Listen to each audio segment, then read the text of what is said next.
હાલો friend, કેમ મજામાં ને? જો આપણે આજ જાવી છીએ ગોંડલ. ખુશીબેનને મજા નથી, આપણે પહોંચી ગયા ગોંડલ. બેનપણીને ફોન કર્યો છે, અમને લેવા માટે આવી જાય છે થોડીક વારમાં. તો જાજા વર્ષ પછી મુલાકાત થાય, ત્યાં લગી ગોંડલનો નજારો જોઈ લેવી. કેવું મસ્ત લાગે ને, જાજા ટાઈમ પછી જોઈ. પછી જો આવી ગઈ આપણી બેનપણીએ, 10 વર્ષ પછી મુલાકાત થાય હો. એક્ટિવા લઈને આવી છે. ચાલો ભાઈ, બેસી જાઓ, બધાય નીકળી જાવી. જો કેવી મજા આવે ને, તાજા ટાઈમ પછી જો એક્ટિવા લઈને નીકળી ગયા આપણે બધાય. પહેલાં કે મારા ઘરે જ આવું, પછી થોડુંક કામ છે એ પતાવી દેવું.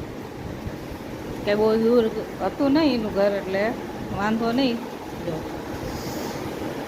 મજા આવે ને, બેનપણીની વાત જ અલગ છે ભાઈ. જો આપણે તો પહોંચી ગયા એના ઘરે. જો ઘરે સરસ છે. જો અમારા સાક્ષીબેન તો ગયા ભેગા રમવાય માંડ્યા. જો ખુશીબેન સાયકલ ઉપર ચડીને બેસી ગયા છે. એને સાયકલ હોય એટલે કાંઈ ન જોઈએ. આ એનો બાબો છે. જો ખુશી હાટું કાંક બનાવતી હતી. મેં કીધું હાલ આપણે થોડોક કાંક વિડીયો લઈ લેવી થોડોક. પછી એમ થયું કે લાઈ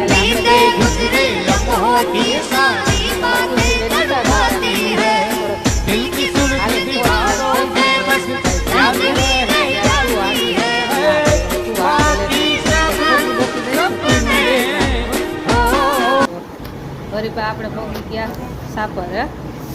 તડકો એવો હતો, વાત જવા દો, રહેવાતું નહોતું. થોડીક વાર ઊભા રહી, મેં તો પાણી પી લેવી, મોટું ધોઈ નાખવી, પછી ઘરે જ આવી. નકર તો થતું હતું કે હાર્ટ એટેક આવી જાય કે બીજું કાંઈ ગયા વગર હાલે એવું નહોતું. એટલે પછી જવું પડ્યું. કેટલી ગરમી થાય છે. છોકરા કેમ રહી, બાય બાય, ટાટા.